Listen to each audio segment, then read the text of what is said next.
ആദർശവാനായ മകന്റെ പിറന്നാളിന് പെറ്റ മനസ്സ് നിറയും. പിറന്നാൾ ദിവസം കല്യാണം കൂടിയായാലോ ആ സന്തോഷത്തിന് അതിരുകൾ ഉണ്ടാവില്ല. അങ്ങനെ ഒരു ദിവസം വരാൻ പോകുന്നു തൃച്ചംബരത്ത് അഖിലാണ്ടേശ്വരിക്ക്. പക്ഷേ നാളെ ഈ അഖിലാണ്ടേശ്വരിയുടെ കണ്ണിൽ സന്തോഷ കണ്ണീരല്ല നിറയാൻ പോകുന്നത്, മറിച്ച് രക്തക്കണ്ണീര്. ആ ഒരു മുന്നറിയിപ്പ് കൂടി തരാനാ ഞാൻ ഇപ്പൊ വന്നത്.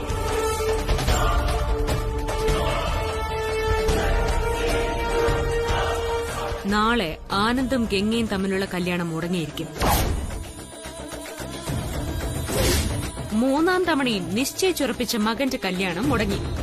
പറഞ്ഞ വാക്ക് പാലിക്കാനാകാതെ ജനമധ്യത്തിൽ തലകുനിച്ച് നിൽക്കേണ്ടി വരും തൃച്ചംബരത്ത് അഖിലാണ്ടേശ്വരിക്ക്.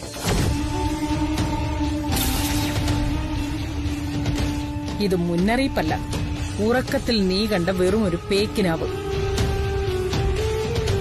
അർദ്ധരാത്രിയിൽ വെറും വാക്കുകൾ പറയാതെ വന്ന വഴി തിരിച്ചു പോവാൻ നോക്ക്. ഇല്ലെങ്കിൽ രക്തം കുടിക്കാൻ അലഞ്ഞു തിരിയുന്ന ദുരാത്മാക്കൾ നിന്നെ തേടി വരും. കാരണം വിഷം നിറഞ്ഞ രക്തമാണ് അവർക്കിഷ്ടം.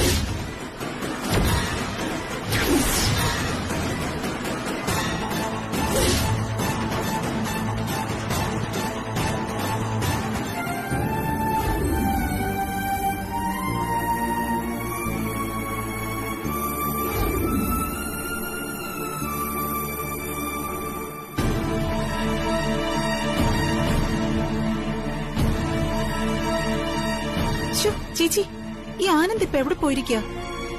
അതമ്മ ബ്രോ പുറത്തെങ്ങനെ കാണും, ഞാൻ പോയിട്ട് വിളിച്ചിട്ട് വരാം. അരവിന്ദ് വേണ്ട, ഞാൻ പോയി വിളിക്കാം.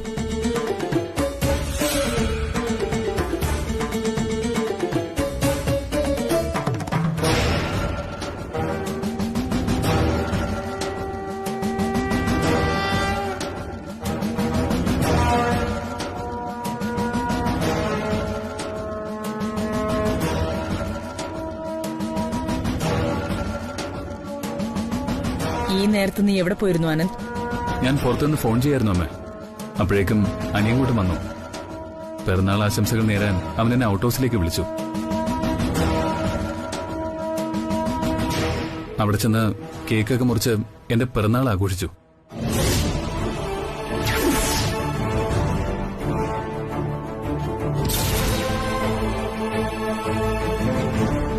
ഇതെന്താ കയ്യിലൊരു കവറ്? ആ, ബർത്ത്ഡേ ഗിഫ്റ്റ്, പാൻസും ഷർട്ടും. ദാസേട്ടൻ തന്നോ? ഇല്ലമ്മേ, ദാസേട്ടനെ കണ്ടില്ല. ഇത് കല്യാണിയുടെ പിറന്നാൾ സമ്മാനമാ.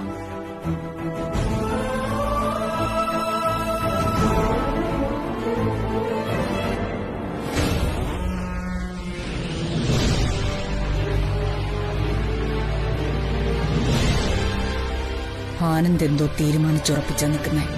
അവൻ കല്യാണിയുടെ വിഷയം എന്നോട് തുറന്നു പറയാനുള്ള തീരുമാനത്തിലാ. അത് കേൾക്കാനുള്ള അവസരം കൊടുക്കരുത്. നിന്റെ പിറന്നാൾ ആഘോഷിക്കാൻ ഞങ്ങൾ എല്ലാവരും കേക്കും വെച്ച് കാത്തു നിൽക്കുന്നു. അപ്പൊ നീ ഔട്ട് ഹൗസിലും. എനിവേ കം, നമുക്ക് കേക്ക് മുറിക്കാൻ വരൂ.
ഇനി അതല്ല, എനിക്കെതിരായി എന്തെങ്കിലും പുതിയ പദ്ധതികൾ ആവിഷ്കരിക്കാനാണ് ശ്രമമെങ്കിൽ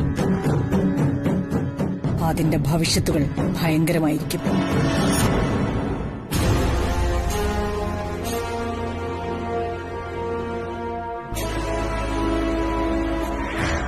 എന്ത് പുതിയ പദ്ധതി?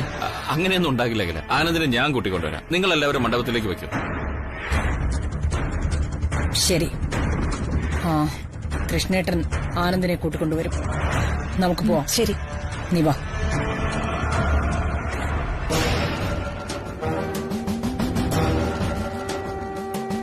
നിങ്ങളും കൂടെ വയ്ക്കോ, ഞാൻ അവനെ കൊണ്ടുവരാം.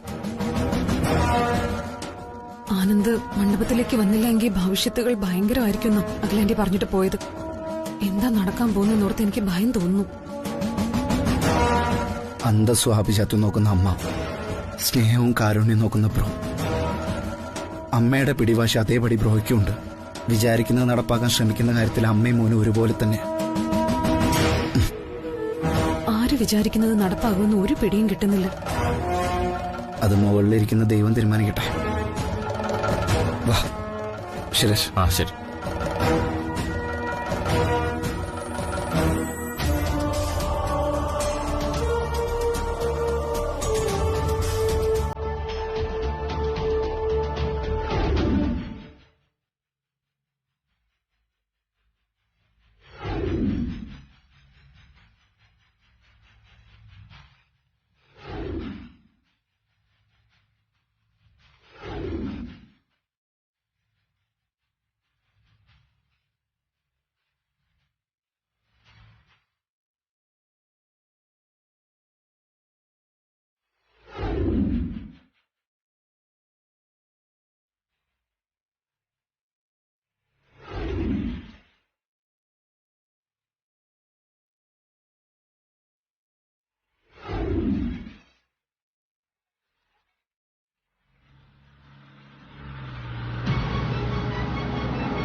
അയ്യോ, എങ്ങനെയുണ്ട് ചേച്ചി?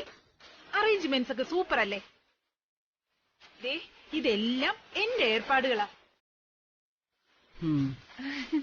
ഈ ഗേറ്റ് മുതൽ കതിർ മണ്ഡപം വരെയുള്ള എല്ലാ കാര്യത്തിലും എന്റെ ഒരു പ്രത്യേക ശ്രദ്ധ തന്നെ ഉണ്ടായിരുന്നു. എന്തെങ്കിലും പോരായ്മ കണ്ട ചേച്ചി എന്നോടല്ലേ ചോദിക്കുക? ആണായിട്ടുള്ളവരൊക്കെ ഈ കല്യാണത്തിന് വിമുഖത കാണിക്കുന്നു എന്ന് എനിക്ക് തോന്നിയത് കൊണ്ടാ ഞാൻ നേരിട്ട് കളത്തിലേക്ക് ഇറങ്ങിയത്.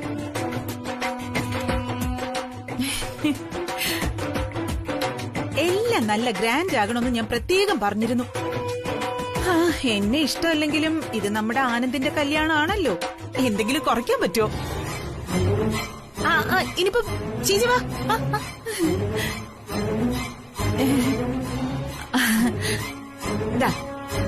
ഈ വെളിയിൽ വെക്കുന്ന കല്യാണ ചെറുക്കന്റെയും പെണ്ണിന്റെയും പേരിലുള്ള ബോർഡ് വരെ ഞാൻ തന്നെ പോയിരുന്ന് ഡിസൈൻ ചെയ്യിപ്പിച്ചതാ. 2 പ്രാവശ്യം കല്യാണം മുടങ്ങിപ്പോയതല്ലേ, അതുകൊണ്ട് ബോർഡ് വരെ സൂപ്പർ ആകട്ടെ എന്ന് വെച്ച്. നോക്ക് നോക്ക്.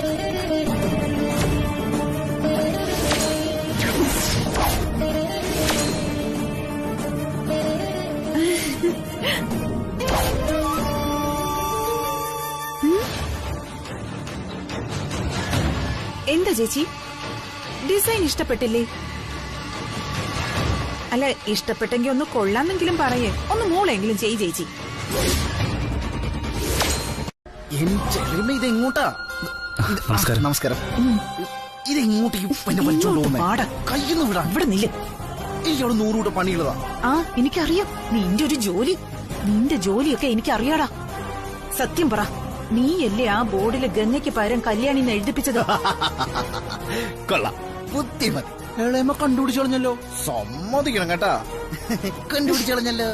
ബോർഡിൽ ആനന്ദും കല്യാണിന്ന് മാറ്റി എഴുതിപ്പിച്ചതേ ഞാൻ തന്നെ. ഞാൻ വിചാരിച്ചു അത് കണ്ടപ്പോഴേ ഇളയമ്മയ്ക്ക് മനസ്സിലായിട്ടുണ്ടാവും. എന്തുറ്റി? നീ എന്താ ആനന്ദിനും ഗംഗയ്ക്കുമാണ് കല്യാണം നടക്കാൻ പോകുന്നതെന്ന് മറന്നുപോയോ? അതോ ബോർഡിലെ പേര് മാറ്റിയാ നിന്റെ ഉള്ളിലിരിപ്പ് പോലെ അങ്ങ് കാര്യങ്ങൾ നടക്കുമെന്ന് വിചാരിച്ചോ? അതൊന്നുമല്ല ഇളയമ്മ. ബ്രോയും കല്യാണി എങ്ങനെ പിരിക്കുന്ന ഇളയമ്മ പ്ലാൻ ചെയ്യുമ്പോഴേ നെയിം ബോർഡിൽ പോലെ ഒരു പിരിയരുതെന്ന് കരുതി ഞാൻ ഇങ്ങനെ ഒരു ഏർപ്പാട് ചെയ്തതാ. അയ്യോ കഷ്ടം. എണ്ണ കെട്ടിയെന്നേ ഉള്ളൂ, നിനക്ക് ബുദ്ധി വളർന്നിട്ടില്ല. ബോർഡിലെ പേരുകാര് തമ്മിലെ കല്യാണം നടക്കൂന്ന് കരുതിയ നീ പമ്പര വിഡ്ഢിയാ. നീ നോക്കിക്കോ, അല്പസമയത്തിനുള്ളിൽ ആനന്ദ് ഗംഗയുടെ കഴുത്തിലെ താലി കെട്ടും, അത് ഉറപ്പാ. അവൻ ബോർഡിൽ പേര് മാറ്റി കളിക്കുന്നു. അയ്യോ ഇതൊക്കെ കാണുമ്പോ എനിക്ക് ചിരിയാ വരുന്നേ. അയ്യോ ചിരിച്ചു കഴിഞ്ഞോ? എന്നൊരു സൈക്കോളജിക്കൽ കോമഡി പറയട്ടെ. ആ നെയിം ബോർഡിലെ പേര് മാറ്റി എഴുതിച്ചതേ അമ്മയെ ടെൻഷനാക്കാൻ വേണ്ടിയാ.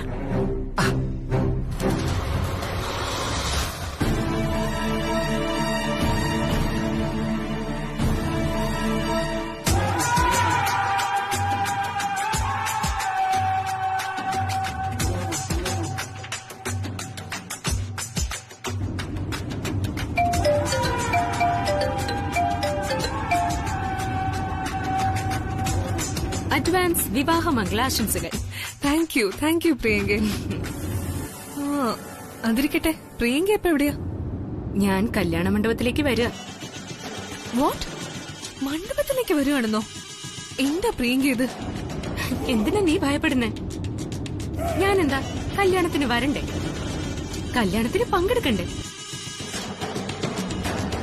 എനിക്ക് എന്റെ അനുജത്തിയുടെ കല്യാണം കാണണ്ടേ? എന്റെ എത്ര നാളത്തെ സ്വപ്നമാണെന്നോ ഇന്ന് നടക്കുന്ന നിന്റെ കല്യാണം. പ്രിയങ്ക പറയുന്നതൊക്കെ ശരി തന്നെ, പക്ഷേ ഓഡിറ്റോറിയത്തിലേക്ക് വന്ന അഖിലാണ്ടേശ്വരി കാണില്ലേ? അഖിലാണ്ടേശ്വരി കാണട്ടെ, അതൊക്കെ ഞാൻ കൈകാര്യം ചെയ്തോളാം. നീ ഭയപ്പെടണ്ട. നീ കല്യാണ പെണ്ണ, സന്തോഷവതിയായിട്ട് നിൽക്കണം. ശരി, പക്ഷേ പ്രിയങ്ക മുഖം സാരി കൊണ്ട് മറച്ചു വേണം വരാൻ. എങ്ങനെ മറക്കണം? കഴിഞ്ഞ പ്രാവശ്യം കല്യാണത്തിന് വന്നതുപോലെ. അങ്ങനെ വന്നാ പിന്നെ അഖിലാണ്ടേശ്വരി കാണില്ല.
ആനന്ദ്,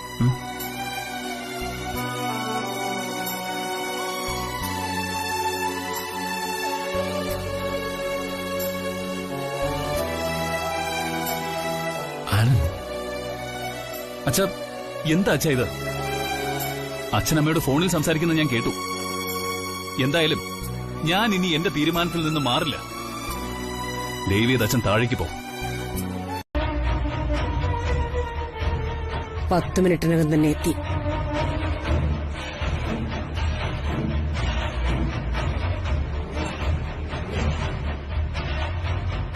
ഇത്രയും നേരം മണ്ഡപത്തിലേക്ക് വരാതെ നീ ഔട്ട് ഹൗസിൽ എന്തെടുക്കായിരുന്നു? എന്ത് ചെയ്യാൻ, കല്യാണം എങ്ങനെ മുടക്കാന്ന് പ്ലാൻ ചെയ്തോണ്ടിരുന്നു കാണും. കല്യാണ പെണ്ണിന്റെ കോലം കണ്ടില്ലേ? കല്യാണത്തിന് പങ്കെടുക്കാൻ വരുന്നവർ എന്തു വിചാരിക്കുന്നൊരു തോന്നലെങ്കിലും വേണ്ടേ? ഇവിടുത്തെ കലവറയിൽ ജോലി ചെയ്യാൻ നിൽക്കുന്ന സ്ത്രീകൾ പോലും ഇതിലും വൃത്തിയായിട്ട് ആ ഡ്രസ് അണിഞ്ഞു നിൽക്കുന്നത്. നിന്റെ കല്യാണം നടത്തുന്നത് തൃച്ചംബരത്ത് അഖിലാണ്ടേശ്വരിയ. അതെങ്കിലും നീ ഓർക്കണമായിരുന്നു.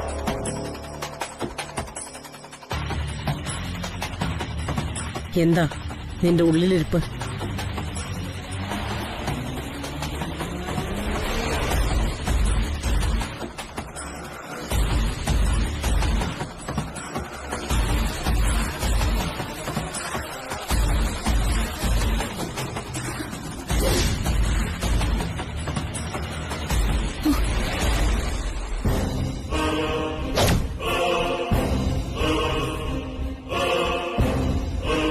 നിന്റെ ഉള്ളിലിരിപ്പ് എന്താണെങ്കിലും അതങ്ങ് മറന്നേക്ക്.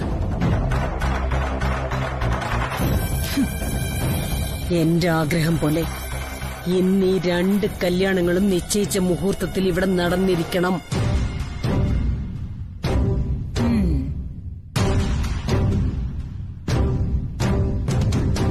അങ്ങനെ നടന്നില്ല എങ്കിൽ നടക്കാൻ പാടില്ലാത്ത പലതും ഇവിടെ നടക്കും.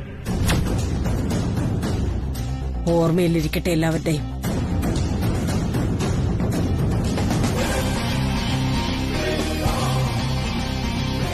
നന്ദന, എന്താ ആന്റി വിളിച്ച? കല്യാണിയെ ഡ്രസ്സിംഗ് റൂമിലേക്ക് കൊണ്ടുപോയി കല്യാണ പെണ്ണായി ഒരുക്കി കൊണ്ടുവരണം. ശരി ആന്റി. വേഗം വേണം. ശരി.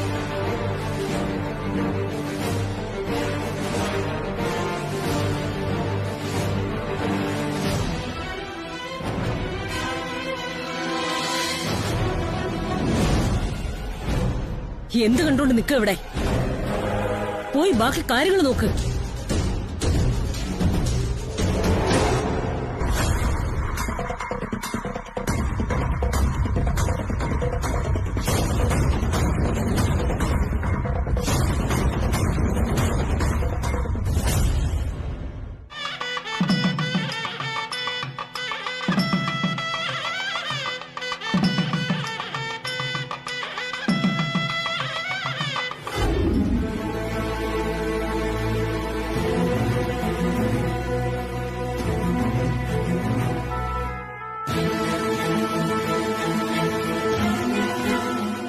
നിന്നെ കുറ്റപ്പെടുത്തില്ല കല്യാണി. ഈ ഒരു അവസ്ഥ വന്നതുകൊണ്ടല്ലേ നിനക്ക് ഓഡിറ്റോറിയത്തിലേക്ക് വരേണ്ടി വന്നത്. അത് ആനന്ദിന് മനസ്സിലാവും. എന്നാലും വല്ലുകുഞ്ഞ് പറഞ്ഞത് നീ നോക്ക്. നിന്നെ ദാസേട്ടൻ ഇങ്ങോട്ട് കൂട്ടിക്കൊണ്ടുവന്ന കാര്യം അനിയൻ കുട്ടൻ ഈ സമയം കൊണ്ട് ആനന്ദിനെ അറിയിച്ചിട്ടുണ്ടാവും. ആനന്ദ് തീർച്ചയായും അതറിഞ്ഞ് അവിടെ അടങ്ങിയിരിക്കില്ല. ഉറപ്പായും ആനന്ദ് ഇവിടെ വരും. നീ സമാധാനപ്പെടും. നന്ദന, വാതിലോർക്ക്. പൂട്ടിയിട്ടില്ല, കേറി വാ.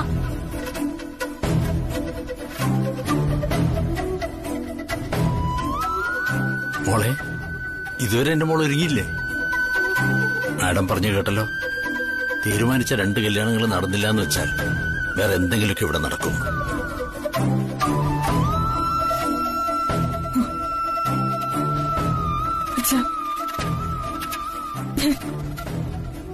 എന്റെ കഴുത്തില് അറിയാം, അച്ഛനെല്ലാം അറിയാം.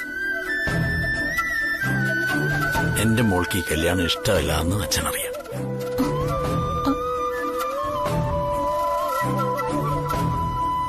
ഇഷ്ടമാണോ എന്ന് കൂടി ചോദിക്കാതെ ഒരറവുമാടിനെ വിൽക്കുന്ന പോലെ സ്വന്തം മകളുടെ കല്യാണം നടത്തേണ്ട ഗതികേടായി അച്ഛൻ.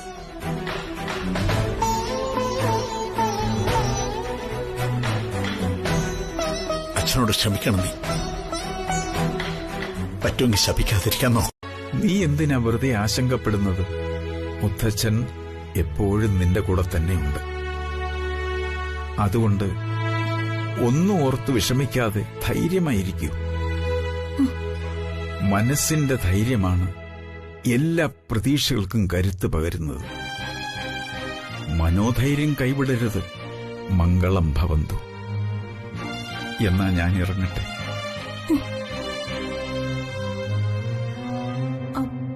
മുത്തച്ഛ, എനിക്ക് മുത്തച്ഛന്റെ അനുഗ്രഹം വേണം. ദീർഘസുമംഗലീ ഭവ.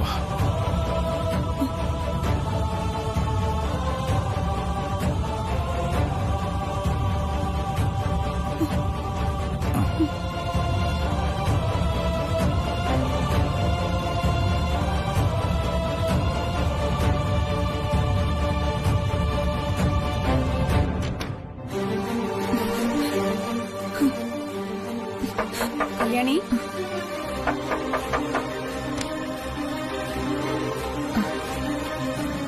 ആഹാ, അതിശയായിരിക്കുന്നല്ല. ഞാൻ ഇവിടുന്ന് പോകുമ്പോഴുള്ള കല്യാണിയെ അല്ലല്ലോ ഇത്. കണ്ണീര് സങ്കടമൊക്കെ എങ്ങോട്ട് പോയി? ആ, ആനന്ദ് ഫോൺ വിളിച്ച് ഇങ്ങോട്ട് വരുന്നുണ്ടെന്ന് പറഞ്ഞിട്ടുണ്ടാവും അല്ലേ? അല്ല, അതൊന്നുമല്ല. മുത്തശ്ശൻ ഇവിടെ വന്ന് എന്നെ അനുഗ്രഹിച്ചിട്ട് പോയി. മുത്തശ്ശനോ?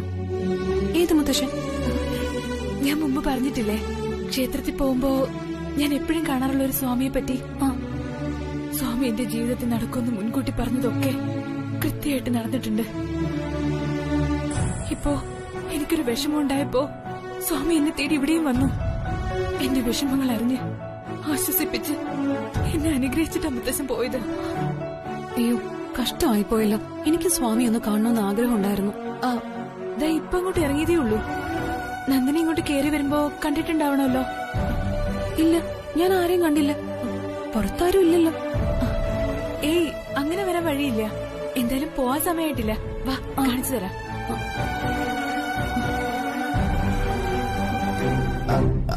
അപ്പൊ ഗുരുജി, അപ്പൊ ഇത്രയും കാലം കല്യാണിയുടെ ജാതകം തിരുത്തി ഗംഗയുടെ ജാതകം എന്നും പറഞ്ഞ് അമ്മയെ പറ്റിക്കായിരുന്നല്ലേ ഗംഗ? അതെ, അതാണ് സത്യം.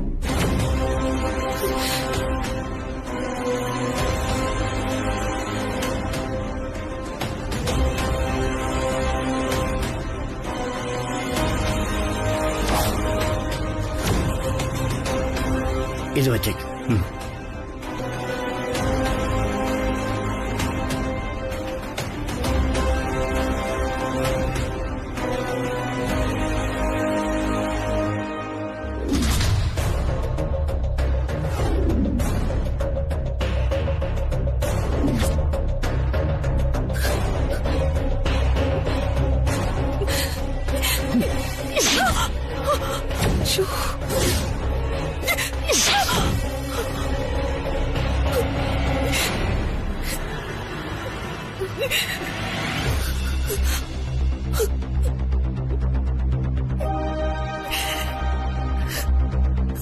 എന്തിനാ നീ ഇതൊക്കെ ചെയ്തത്?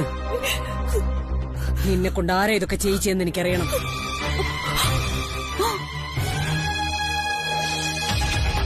നീ സത്യം പറയുന്നുണ്ടോ ഇല്ലയോ?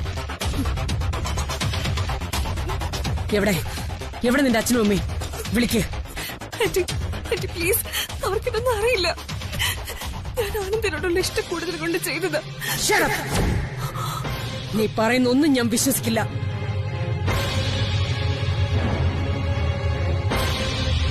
തൃച്ചംബരത്ത് അഖിലാണ്ടേശ്വരിയെ കബളിപ്പിക്കാന്ന് കരുതിയോ? എവിടെ നിന്റെ അച്ഛൻ?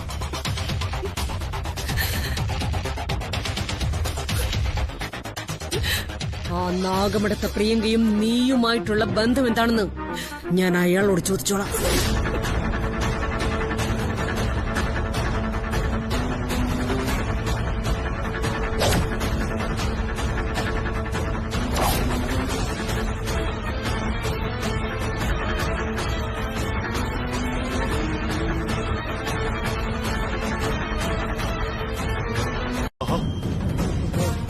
ഗംഗ എന്റെ അനുജത്തി തന്നെയാ.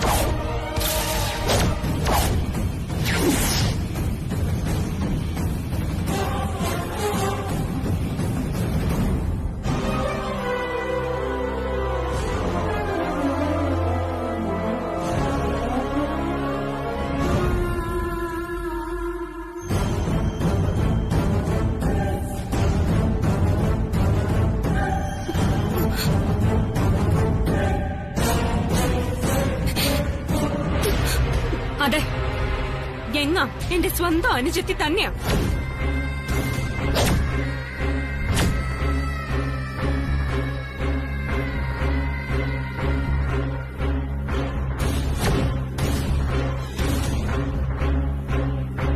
തൃച്ചംബരത്തെ ഇല്ലായ്മ ചെയ്യാൻ ഞാൻ തന്നെയാ ഇവളെ തൃച്ചംബരത്തേക്ക് അയച്ചത്. മിസ്റ്റർ എസ് ഐ, എന്റെ അമ്മാവനെ വിട്ടേക്ക്. അന്ന് കല്യാണ മണ്ഡപത്തിൽ ഞാൻ നിന്നെ അങ്ങ് തീർക്കണമായിരുന്നു. പെണ്ണല്ലേ, പോയി ജീവിക്കട്ടെ എന്ന് വെച്ച് ക്ഷമിച്ചതാ ഞാൻ ചെയ്ത ഏറ്റവും വലിയ തെറ്റ്. ഇന്നത്തോടെ നിന്റെ കഥ കഴിഞ്ഞു.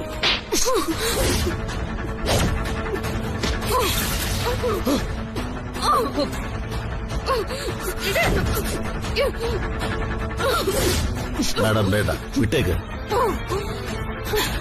നിയമപരമായിട്ട് എന്താണ് ചെയ്യാനുള്ളതെന്ന് വെച്ചാൽ അത് ഞാൻ ചെയ്തോളാം. വിടില്ല ഞാൻ.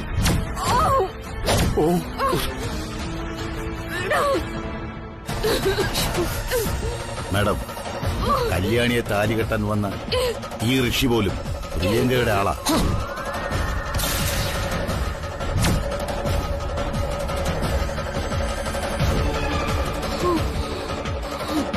പ്രിയങ്കയുടെ ബിസിനസ് പാർട്ണറാ ഈ ഋഷി. അതിന്റെ പിന്നിലും ചതി ഒളിഞ്ഞിരിപ്പുണ്ട്. ഓരോ പ്രാവശ്യവും തരം കിനാവുകളായി പോവുകയാണല്ലോ മോനെ.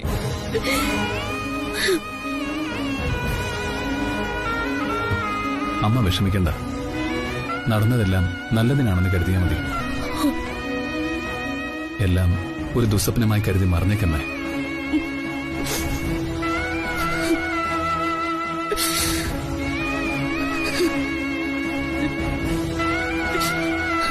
പണം, പദവി, അധികാരം എല്ലാം ഉണ്ടായിട്ടും ഈ അമ്മയ്ക്ക് എന്റെ മോന്റെ കല്യാണം നടത്തിവെക്കാൻ പറ്റുന്നില്ലല്ലോ മോനെ.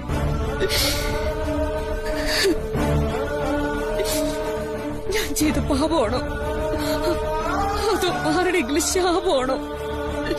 അമ്മയുടെ വേദന എനിക്ക് മനസ്സിലാവും. ഇനിയും ഇങ്ങനെയൊന്നും സംഭവിക്കാൻ പാടില്ലമ്മേ. ഇന്നലെ രാത്രി ഞാൻ അമ്മയോടൊരു കാര്യം പറയാൻ വന്നിരുന്നു. പക്ഷേ അമ്മ അതിനുള്ള അവസരം എനിക്ക് തന്നില്ല. കഴിഞ്ഞ തവണ എന്റെ കല്യാണം നടക്കാൻ വേണ്ടി അമ്മ സമൂഹ വിവാഹം നടത്തിയില്ലേ? ആ ജോഡികളിൽ ഒരു ജോഡിയായിട്ട് ഞാൻ കല്യാണിയുടെ കഴുത്തിൽ താലി കെട്ടി.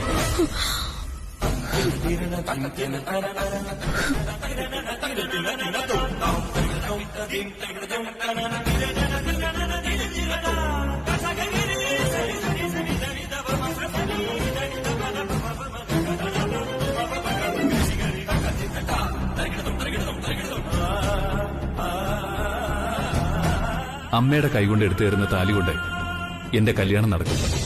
ഇത് സത്യം.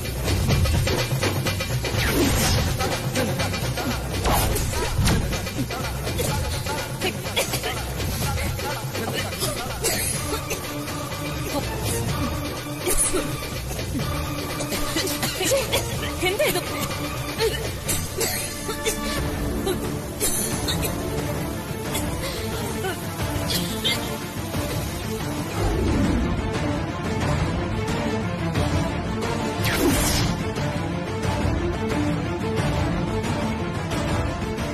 കെട്ടിവേണം.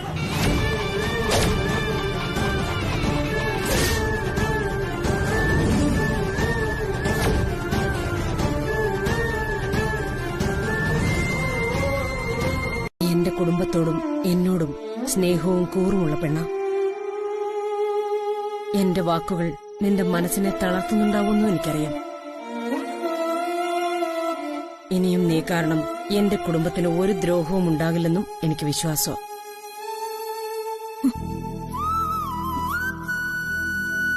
ശരി, എനിക്ക് പറയാനുള്ളത് ഞാൻ പറഞ്ഞു കഴിഞ്ഞു കല്യാണി.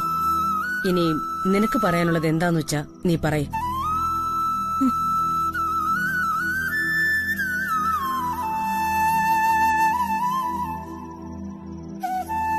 ശരി, ഒന്നും പറയാനില്ലെങ്കിൽ നമുക്ക് പോവാം. നാളെ കല്യാണമല്ലേ, രാവിലെ നേരത്തെ എഴുന്നേക്കാനുള്ളതാ. മാത്രമല്ല, ഈ അർദ്ധരാത്രി നിന്നെ കണ്ടില്ലെങ്കിൽ ദാസേട്ടനാകെ വിഷമിക്കും.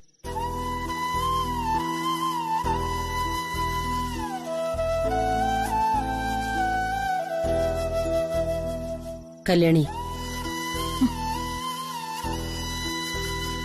എന്റെ മകൻ ആനന്ദിന്റെ മനസ്സിൽ ഒരു പെണ്ണുണ്ടെന്ന് ഞാൻ പറഞ്ഞില്ലേ?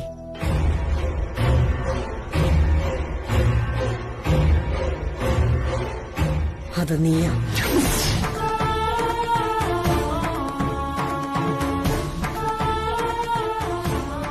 അതുകൊണ്ടാ നിന്നോട് എല്ലാ കാര്യവും പറഞ്ഞത്.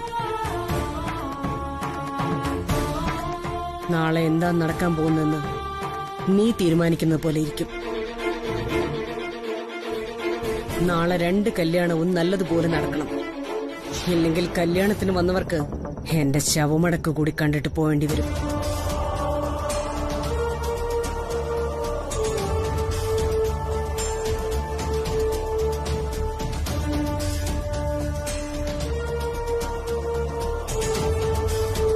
അതെ കല്യാണി, ദേ അവിടെ തൃച്ചംബരത്തെ അഖിലാണ്ടേശ്വരി ചന്ദനമുട്ടിയിൽ എരിഞ്ഞമരും.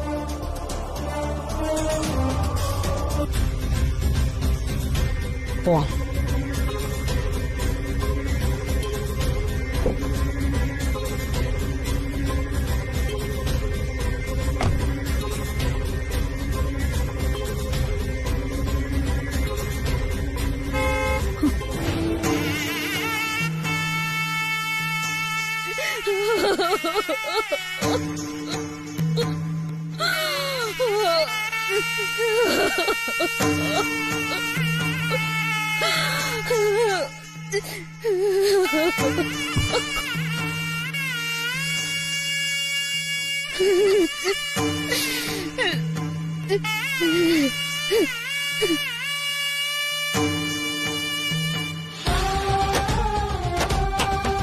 ചേച്ചി, കല്യാണി, ചേച്ചി, കല്യാണി, കല്യാണി, കല്യാണി,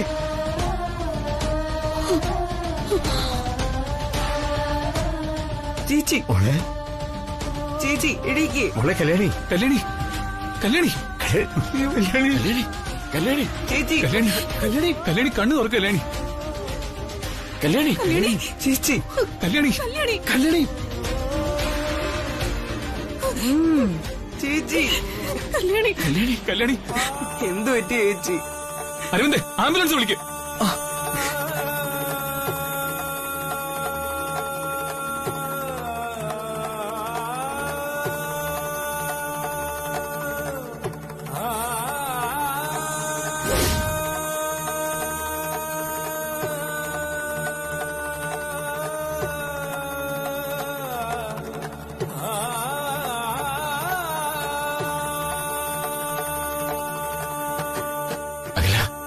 ഓ, പൊയ്ക്കോ.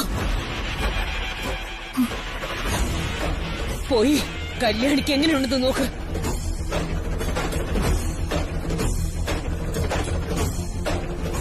കല്യാണിക്ക് ഒന്നും സംഭവിക്കാൻ പാടില്ല. ചെല്ല, അവളെ ജീവനോട് വേണം എനിക്ക്.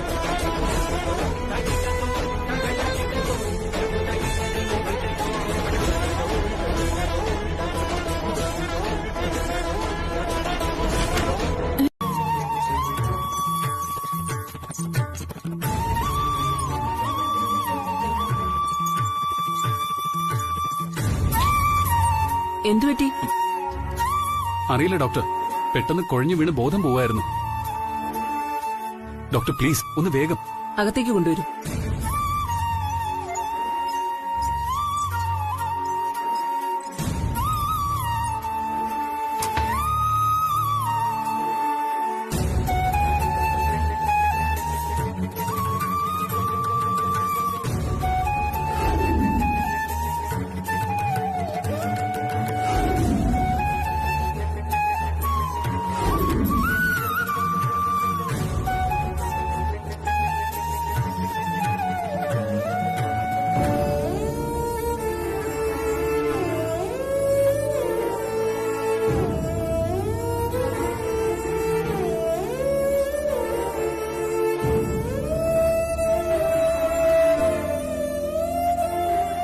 എന്തായി? കാഷ്വാലിറ്റിക്ക് കയറ്റിയതുള്ളൂ അച്ഛാ.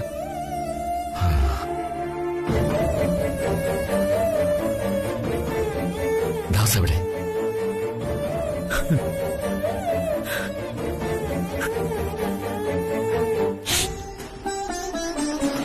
ദാസ് സാർ, സാർ,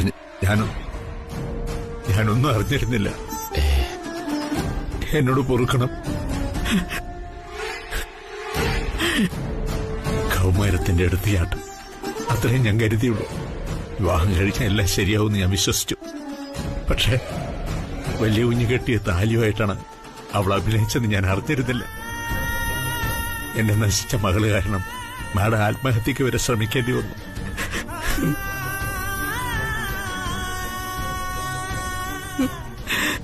ആ പാപത്തിന് ഞാൻ കാരണക്കാരനായി. ഓർക്കണം സാർ, എന്നോട് ക്ഷമിക്കണം. എന്താ എനിക്ക്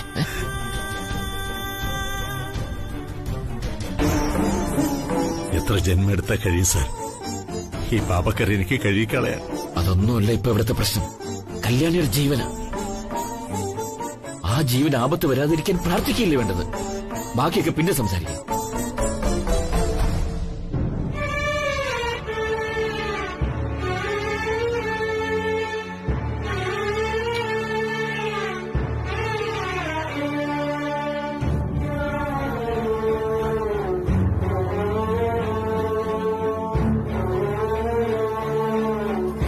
എന്തെങ്കിലും അത്യാവശ്യമായിരിക്കും.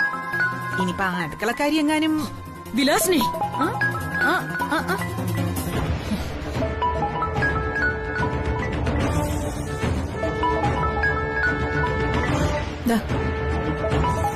അങ്ങോട്ട് മാറി നിൽക്കേ.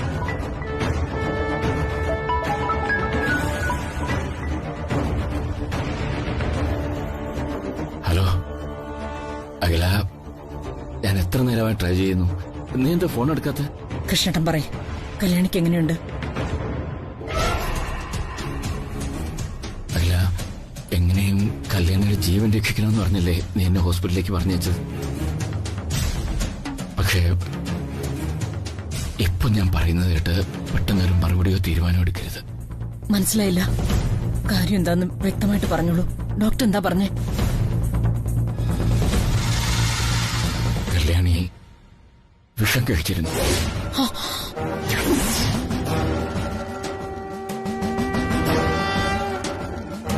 ഇനി ജീവിക്കണ്ടെന്ന് കരുതി തന്നെയാ കല്യാണി വിഷം കഴിച്ചത്. അതും ഓവർഡോസ്. അവളുടെ ഉള്ളിൽ വലിയ അളവിൽ വിഷം കിടന്നിട്ടുണ്ടെന്നാണ് ഡോക്ടർ പറഞ്ഞത്. അഖില ടെൻഷനിലായല്ലോ. എന്തായിരിക്കും വന്നു ചേരുന്ന വാർത്ത? കല്യാണി ചത്തോ?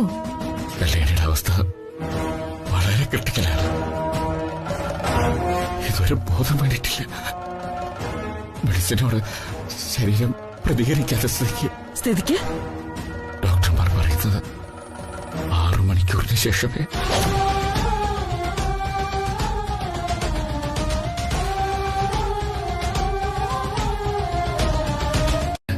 ഞാൻ പോയി ഡോക്ടറെ കണ്ടിരുന്നു. എന്നോടെല്ലാം വിശദമായി പറഞ്ഞു. എല്ലാ പ്രതീക്ഷകളും അസ്തമിക്കുന്ന മറുപടിയാണ് ഡോക്ടർ തന്നത്. അവസാനം ബന്ധുക്കളെ കരയിക്കാനാണ് ഡോക്ടർ പറഞ്ഞത്. മൈ ഗോഡ്, അങ്ങനെ പറഞ്ഞു? ഇനി ഒരു പ്രതീക്ഷയുള്ളൂ അഖില. നീ വന്ന് അവളെ ഒന്ന് കണ്ടാൽ ഒരുപക്ഷെ കല്യാണിയിൽ ചെറിയൊരു മാറ്റം ഉണ്ടാവുമെന്ന് മനസ്സ് പറയുന്നു. No, that's impossible. അഖില, നീ വേഗം ഹോസ്പിറ്റലിലേക്ക് വാ. ഒന്ന് കാണാം.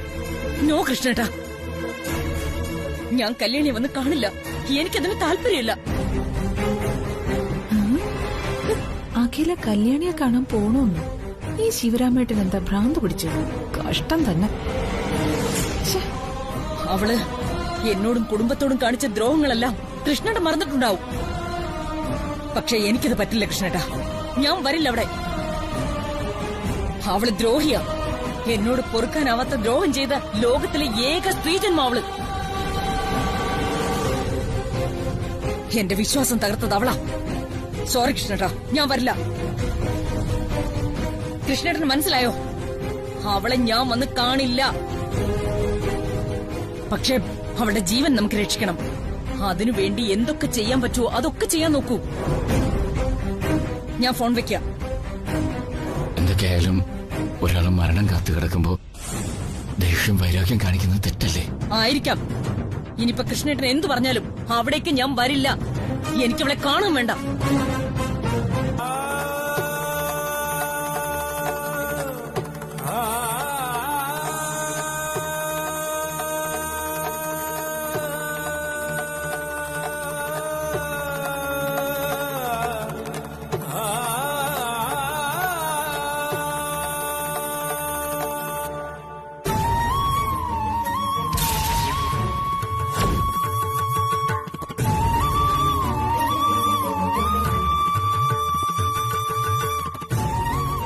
എന്റെ ചേച്ചിയെ രക്ഷിക്കണം. അമ്മ ഒന്ന് ആശുപത്രിയിലോട്ട് വരുമോ? അല്ലെങ്കിൽ എന്റെ ചേച്ചി മരിച്ചു, അതുകൊണ്ടാ. അമ്മയില്ലാതെ വളർന്നവനാ ഞാൻ. അമ്മയെ കണ്ടൊരു ഓർമ്മ പോലും എനിക്കില്ല. പക്ഷെ എന്നും എനിക്കെന്റെ ചേച്ചിയായിരുന്നു അമ്മയുടെ സ്ഥാനത്ത്. സ്കൂളിൽ എല്ലാരും അവരവരുടെ അമ്മമാരെ കുറിച്ച് പറയുമ്പോ ഞാൻ എന്റെ ചേച്ചിയെ കുറിച്ചാ പറയണേ. എന്റെ ചേച്ചിക്ക് എന്തായാലും സംഭവിച്ച എനിക്ക് പിന്നെ ആരും ഇല്ല അമ്മ ഈ ലോകത്ത്. എനിക്കെന്റെ ചേച്ചി ജീവനോടെ വേണം. അമ്മ ഒന്ന് ആശുപത്രിയിലോട്ട് വരുമോ പ്ലീസ്? അമ്മ വന്ന് വിളിച്ച എന്റെ ചേച്ചി ഉണരും. പ്ലീസ് അമ്മേ, എനിക്കെന്റെ ചേച്ചി തിരികെ വേണം.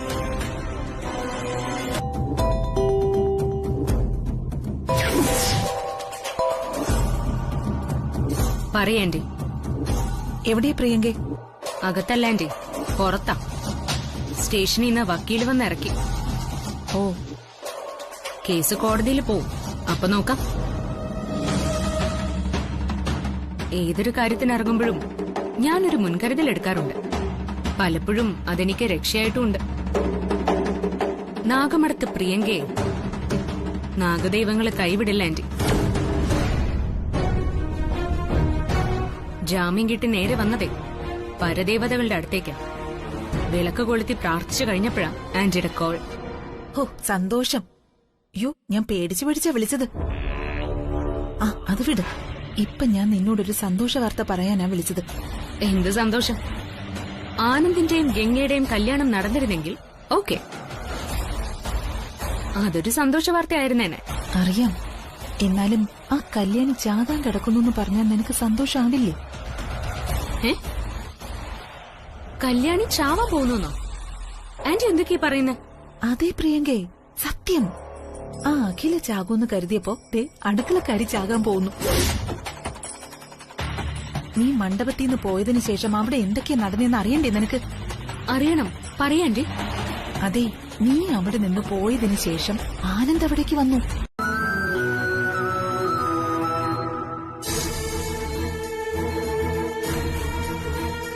തൃച്ചംബരത്ത് അഖിലാണ്ടേശ്വരി സിംഹപ്രതാപിയായിരുന്നു. എന്റെ വാക്കുകൾ ധിക്കരിക്കാൻ ബിസിനസ് രംഗത്തായാലും തറവാട്ടിലായാലും ആരും ധൈര്യപ്പെട്ടിരുന്നില്ല. അങ്ങനെ എല്ലാവരുടെയും മുന്നിൽ തല ഉയർത്തിപ്പിടിച്ച് മാത്രം നിന്നിട്ടുള്ള ഈ എന്നെ അപമാനിച്ച് തല കുനിക്കാൻ പാകത്തിലാക്കിയിട്ട് നീ ഇവിടെ വന്ന് ഒന്നും അറിയാത്ത പോലെ കിടക്കുകയാണല്ലേ?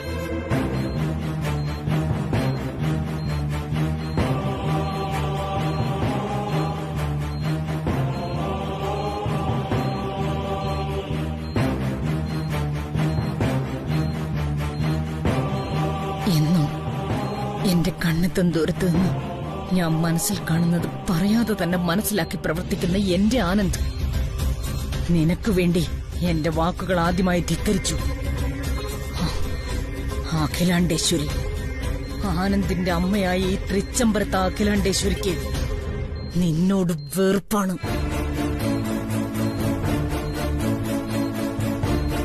അതെ, തീർത്താൽ തീരാത്തത്ര വെറുപ്പ്.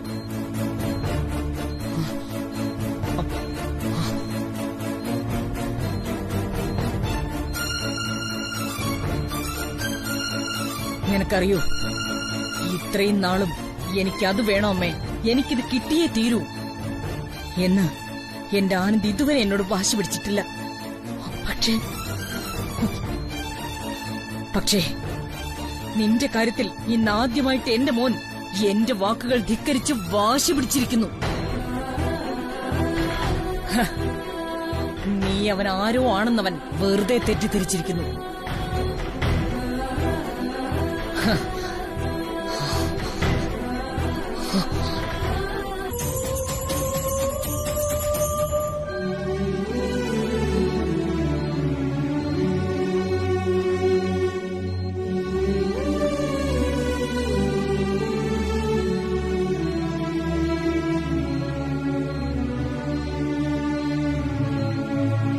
എന്തിനായിരുന്നു കല്യാണി ഇങ്ങനെയൊക്കെ?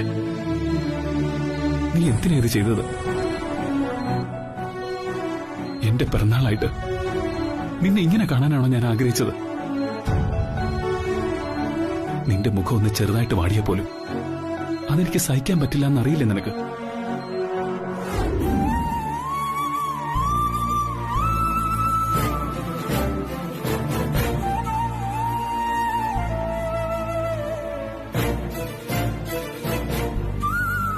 എന്റെ പൂജ ഇതുവരെ ഞാൻ എന്നാ മുടക്കിയിട്ടുള്ളത്?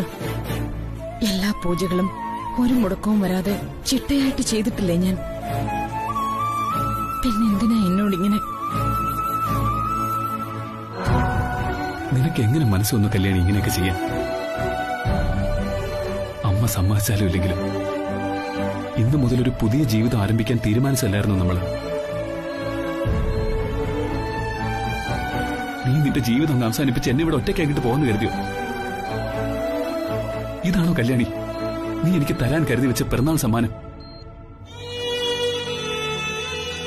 നീ അങ്ങ് പോയാ നീ ഇല്ലാതെ ജീവിച്ചിരിക്കുമെന്ന് നിന്നോട് ആരാ പറഞ്ഞത്? പരസ്പരം ജീവന് തുല്യം സ്നേഹിച്ചാൽ മാത്രം അത് യഥാർത്ഥ പ്രണയമാവില്ല. ജീവൻ വെടിയേണ്ടി വന്നാലും പരസ്പരം വിട്ടുപിരിയില്ലെന്ന ഉറപ്പാ പ്രണയം. എന്തു വന്നാലും നീ ധൈര്യമായിട്ടിരിക്കുക, ഞാൻ കൂടെ ഉണ്ടെന്ന് എപ്പോഴും പറയാറില്ലേ നിന്നോട്? എന്നിട്ട് നീ എന്തിനാ കല്യാണി ഇങ്ങനെയൊക്കെ ചെയ്തത്?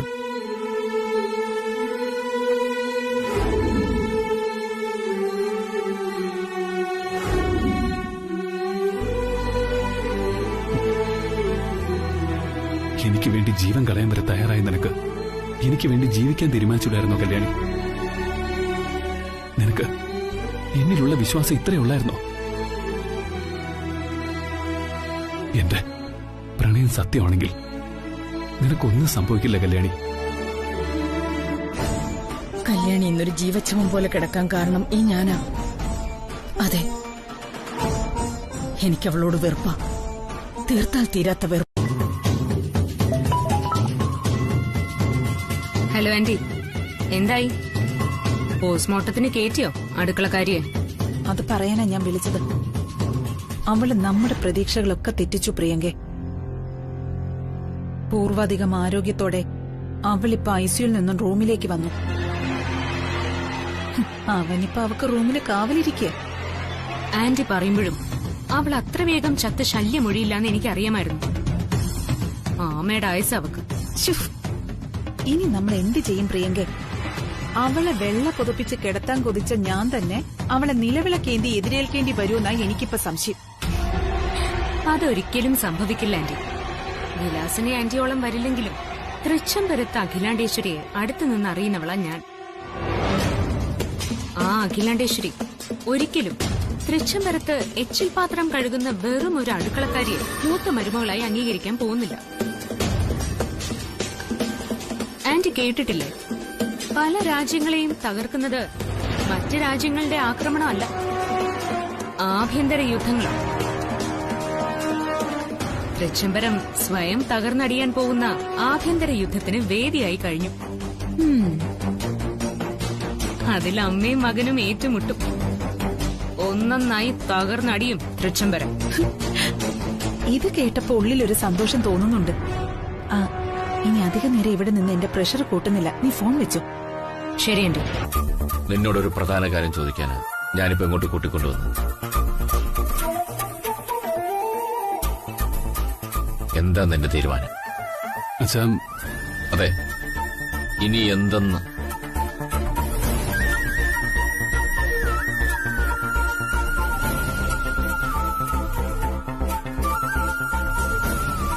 കല്യാണി അപകടനില തരണം ചെയ്തിരിക്കുന്നു. നാളെ ഡിസ്ചാർജ് ചെയ്യാമെന്ന് ഡോക്ടറും പറഞ്ഞു. ഞാൻ പറഞ്ഞതല്ലേ ഇപ്പൊ അഖിലയോട് നിങ്ങളുടെ കല്യാണം കഴിഞ്ഞ കാര്യം പറയണ്ടെന്ന്. നീ അത് കേട്ടില്ല. ഇല്ല ചാ, ഇനിയും വൈകിയ പുതിയ പുതിയ പ്രശ്നങ്ങൾ ഉണ്ടാകത്തേ ഉള്ളൂ. ഓക്കെ, ഇപ്പൊ പറയാം. ഇനി എന്താ നിന്റെ തീരുമാനം? അതും പുതിയൊരു പ്രശ്നം തന്നെയല്ലേ?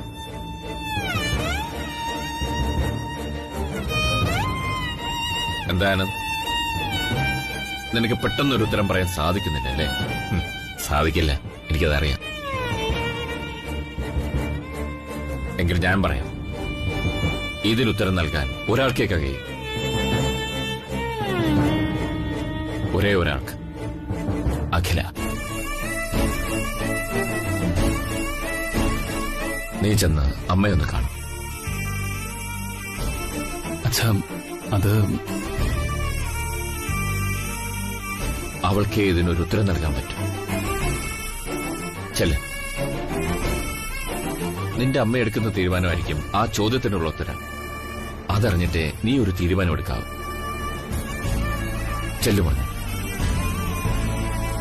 നിന്നെ അഭിമുഖീകരിക്കാൻ അഖില വിമുഖത കാട്ടിയെന്ന് വരും. അത് സാരമാക്കണ്ട. കാരണം നീ ഒരു പുതിയ ജീവിതം തുടങ്ങാൻ പോവുകയാണ്. ശരി അച്ഛാ. ആ ആനന്ദ്,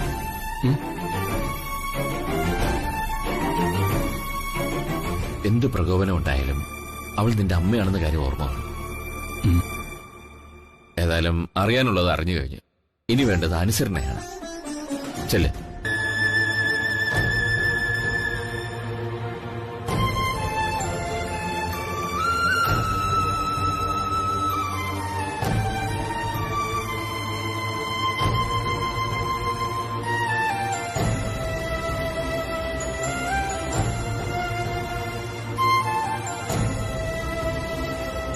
എന്തു പറ്റി ദാസ്? മുഖത്തൊരു വിഷമം പോലെ. എന്തിനാ ഇനി വിഷമിക്കുന്നത്? കല്യാണിക്കിന് യാതൊരുവിധ പ്രശ്നങ്ങളും ഇല്ലെന്ന് ഡോക്ടർ പറഞ്ഞത് കേട്ടില്ലേ? അതെ ദാസിട്ടാ, ഡോക്ടർ പേടിക്കാനൊന്നുമില്ലെന്ന് പറഞ്ഞല്ലേ? അതല്ല പ്രശ്നം. ഇനി ഇവിടെ നിന്ന് അവർ എങ്ങോട്ട് പോകും? തൃച്ചംബരത്തേക്കില്ലാന്നാ വലിയ കുഞ്ഞു പറയുന്നത്. എനിക്ക് പേടിയാകുന്നു സാർ. ദാസ്വാ,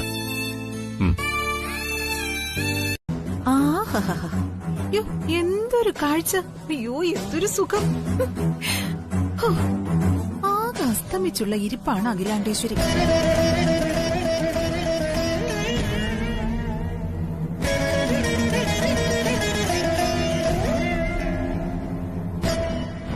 വിലാസിനി, ഇതാണ് നിനക്ക് ഇറങ്ങിക്കളിക്കാനുള്ള കോർട്ട്. ഇനിയുള്ള നിന്റെ പ്രകടനം പോലിരിക്കും എതിരാളികളുടെ തകർച്ച. എരുതീയിൽ എണ്ണ ഒഴിക്കാൻ കിട്ടുന്ന ഈ അസുലഭ അവസരം നഷ്ടപ്പെടുത്തിയാൽ അത് തീരാ നഷ്ടായി പോവും. ചെല്ല്, ചെന്ന് കുത്തി ഇളക്കാകില്ലേ? സങ്കടകാലമാണല്ലേ, എല്ലാം ഈശ്വര നിശ്ചയം.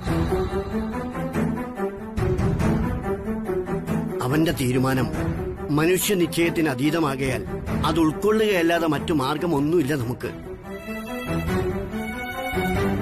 ഈ തൃച്ചംബരത്ത് നടന്ന പൂജാതി കർമ്മങ്ങളും ജാതക ഫലങ്ങളും പല പല സൂചനകൾ നൽകി വിളിച്ചോതിയതും ഇതുതന്നെയായിരുന്നു. കല്യാണിയാണ് ഇവിടത്തെ ആനന്ദിനോട് ചേരേണ്ടത്. അത് വിധി നിശ്ചയം. ഞാൻ പറഞ്ഞില്ലേ, മനുഷ്യന്റെ തീരുമാനങ്ങൾക്ക് അതീതമാണ് മുകളിലുള്ള ഒരാളിന്റെ തീരുമാനം. ശരിയായിരിക്കാം. ജാതകം 10-ന് 10 പൊരുത്തം പറയുമായിരിക്കും. പൂജാകർമ്മങ്ങളും ഫലം പറയലുകളും അവളുടെ നേരെയാവും സൂചനകൾ നൽകുന്നത്.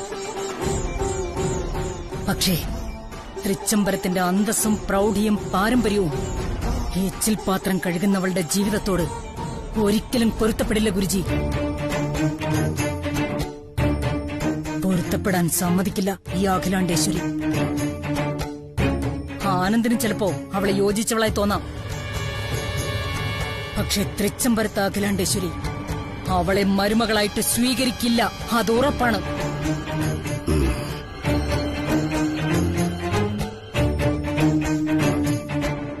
പ്രപഞ്ചത്തിൽ സർവകാര്യങ്ങളും വിധിഹിതമായേ നടക്കുകയുള്ളൂ. അതിനെ വാശി കൊണ്ടോ സമ്പത്ത് കൊണ്ടോ സ്വാധീനം കൊണ്ടോ ജയിച്ചിട്ടില്ല ഇന്നേവരെ ആരും. വിധി? ഏത് വിധിയുടെ കാര്യ ഗുരുജി പറയുന്നത്?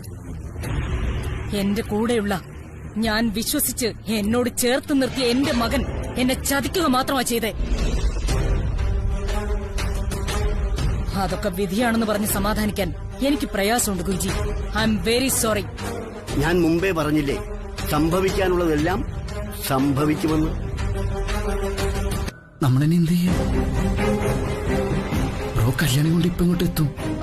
അമ്മ ഇങ്ങനെ തുടരുകയാണെങ്കിൽ സാർ, ഞാനേതായാലും അകത്തേക്ക് വരുന്നില്ല. മാഡത്തിന്റെ മുഖത്ത് നോക്കാനുള്ള ശക്തി എനിക്കില്ല. നോ, കല്യാണ മണ്ഡപത്തിൽ നടന്നതിനേക്കാൾ ക്രിട്ടിക്കലായ ഒരു മുഹൂർത്തമാണിത്. നമ്മളെല്ലാവരും ഒന്നിച്ചു നിന്നാലേ പറ്റൂ. അതെ ദാസേട്ടാ, അമ്മ ഒരാളേ ഉള്ളൂ മറുപക്ഷത്ത്. ഇവിടെ നമ്മൾ ചിതറിപ്പോവാൻ പാടില്ല. നമ്മൾ ഒരുമിച്ച് നിന്നാ അമ്മയുടെ വീറും വശം കുറച്ചെങ്കിലും കുറയും. ബ്രോയും കല്യാണിയും കൺമുന്നിലുണ്ടെങ്കിൽ അത് അമ്മയുടെ വൈരാഗ്യം കുറയ്ക്കുള്ളൂ. അങ്ങനെ ഒരു വിശ്വാസം എനിക്കില്ല നീ കുഞ്ഞെ. 10-26 വർഷമായിട്ട് ഞാൻ കാണുന്നത് അമ്മയടത്തിന്. അന്യായവും അനീതിയും കണ്ട പൊറുക്കാൻ ആ മനസ്സിന് കഴിയില്ല. എന്റെ മോള് കാണിച്ചത് അന്യായമാ. അതുകൊണ്ട് ദാസേ പ്ലീസ്, ന്യായവും അന്യായവും പറയേണ്ട സന്ദർഭം അല്ലത്. ആനന്ദ് എന്റെയും കൂടെ മകന്. അഖിലെ അന്യായമായിട്ട് കാണുന്നത് എനിക്ക് ന്യായമാണെങ്കിലും ഞാനല്ലേ ദാസിന് ശമ്പളം തരുന്ന ഗൃഹനാഥൻ? അല്ല സർ, ഞാനത് ഒരതുമില്ല. അത് നമുക്ക് പിന്നീട് സംസാരിക്കാം. നോക്ക്, ഞാനൊരു കാറിന്റെ ഉടമസ്ഥനും നിങ്ങൾ അതിന്റെ ഡ്രൈവറും അല്ലിപ്പോ. കല്യാണം നടന്നു കഴിഞ്ഞ പെണ്ണിന്റെയും ചെറുക്കന്റെ അച്ഛന്മാർ എന്ന് പറഞ്ഞാൽ നമ്മൾ ബന്ധുക്കൾ. അതുകൊണ്ട് ഒരു ഇൻഫിയോറിറ്റി ചിന്തയും വേണ്ട. ആദ്യം നമുക്ക് ഈ പ്രശ്നം പരിഹരിക്കാം. ദാസ് വരും പ്ലീസ്. അരവിന്ദ്,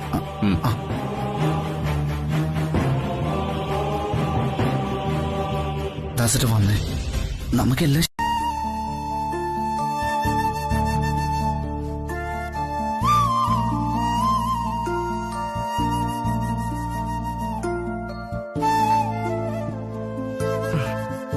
അമ്മേ, എനിക്ക് തിരിച്ചറിവ് വന്ന കാലം മുതല് ഇന്നും നഷ്ടപ്പെട്ടു പോയ അമ്മയെ തിരിച്ചു കിട്ടിയിരുന്നെങ്കിലെന്ന് ഞാൻ പലപ്പോഴും കൊതിച്ചിട്ടുണ്ട്. അമ്മയില്ലാത്ത ദുഃഖം അല്പം പോലും അറിയിക്കാതെ എന്റെ ചേച്ചി എന്നെ വളർത്തിയത്. അമ്മയ്ക്കറിയാലോ, ഒരുപാട് ഇഷ്ടാ എനിക്ക് എന്റെ ചേച്ചി. ചേച്ചി വലിയ നിലയിൽ ജീവിക്കണമെന്ന് എന്റെ മോഹമായിരുന്നു. ഇപ്പോ ആ ആഗ്രഹം ദൈവങ്ങൾ നടത്തി തന്നു. രഹസ്യമായി വച്ചിരുന്ന വലിയവിന്റെ ചേച്ചിയുടെയും കല്യാണം തൃച്ചംബരത്ത് അഖിലാമ്മയുടെ അറിഞ്ഞു. അമ്മയ്ക്കറിയാലോ, ചേച്ചി ഇപ്പോ മരണത്തിൽ നിന്ന് രക്ഷപ്പെട്ടു വന്നതാ. എനിക്ക് ഒരേ ഒരു ആഗ്രഹമുള്ളൂ അമ്മ, തൃച്ചംബരത്ത് അഖിലാമ്മയുടെ ചേച്ചിയെ മരുമകളായി സ്വീകരിക്കണം. എന്റെ അമ്മ, ഇതെനിക്കൊന്ന് സാധിച്ചു തരണം. അതിനുവേണ്ടി അമ്മ, അവരൊക്കെ ഇറങ്ങും മുമ്പ് ഞാൻ അമ്മയുടെ അടുത്തേക്ക് വന്നത്. ഞാൻ അങ്ങനെയൊന്നും അമ്മയോട് ചോദിച്ചിട്ടില്ലല്ലോ അമ്മ. ഇതെങ്കിലും എനിക്ക് നടത്തി തരണം.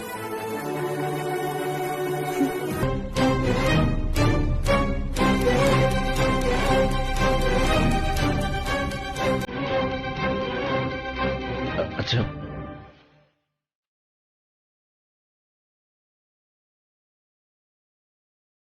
നന്ദന, നിലവിള കിടക്ക്. ഇങ്ങേരിത് എന്തിനുള്ള പുറപ്പാടാ? ശരി അങ്കിൾ. ശിവരാമേട്ടൻ എന്റെ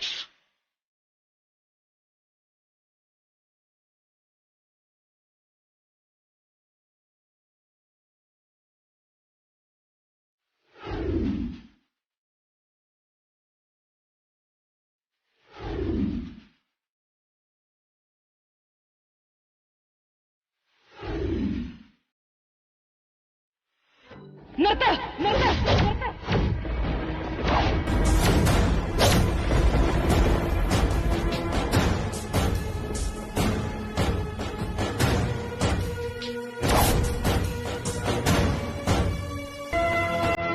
ഞാനൊരിക്കലും ഇതുപോലെ വന്ന് നിൽക്കുമെന്ന് സ്വപ്നത്തിൽ പോലും കരുതിയിട്ടില്ല. ഈ വീട് എനിക്ക് ക്ഷേത്രമായിരുന്നു, മാഡം എനിക്ക് ദൈവവും. അതുപോലെ ദൈവമായി കണ്ടതാ ഞാൻ എന്റെ വല്യകുഞ്ഞിനെ.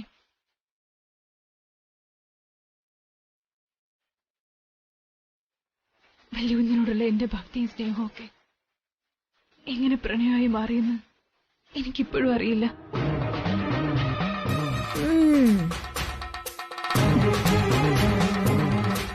അവനവന്റെ അർഹതയ്ക്കനുസരിച്ച് മോഹിക്കാൻ പാടുള്ളൂ. അതറിയാവുന്നതുകൊണ്ട് മല്ലൂഞ്ഞിനോടുള്ള സ്നേഹം ഉള്ളിലൊതുക്കി എവിടെയെങ്കിലും പോയി ഈ ജന്മം ജീവിച്ചു തീർക്കാനാ ഞാൻ തീരുമാനിച്ചത്.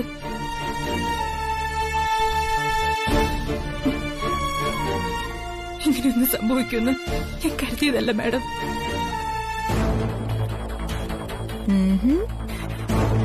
അമ്മയ്ക്ക് കല്യാണി എങ്ങനെ ഇഷ്ടമായിരുന്നോ അതുപോലെ തന്നെയായിരുന്നു എനിക്ക് കല്യാണിയോടുള്ള സ്നേഹം.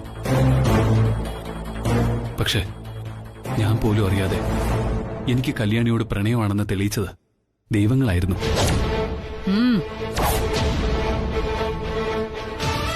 മതി. പണ്ട് നീ എന്റെ വയറ്റിൽ കിടന്ന കാലത്ത് നീ എന്റെ വയറ്റിൽ കിടന്നെന്നെ ചവിട്ടുമായിരുന്നു. അന്ന് നിന്റെ ചവിട്ടേൽക്കുമ്പോഴുള്ള വേദന സന്തോഷത്തോടെ ആസ്വദിക്കുമായിരുന്നു ഈ അമ്മ. പക്ഷേ ഇപ്പോ നീ അമ്മയുടെ നെഞ്ചത്ത് പുറംകാലുകൊണ്ട് ചവിട്ടി. വേദന സഹിക്കാൻ പറ്റുന്നില്ല.